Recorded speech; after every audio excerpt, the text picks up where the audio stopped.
गांव के कोने में एक टूटा फूटा सा खंडहर पड़ा था।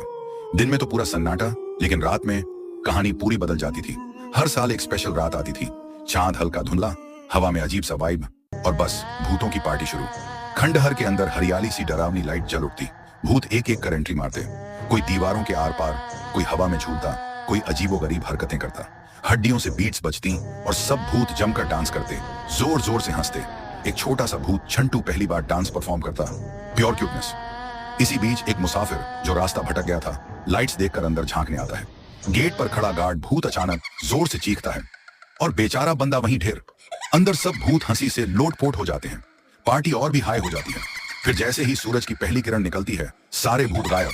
लेकिन आज भी लोग कहते हैं, अगर उस खंडहर के पास से गुजरो तो हो सकता है वो हंसी, वो फुसफुसाहटें अब भी तुम्हें डरा दें।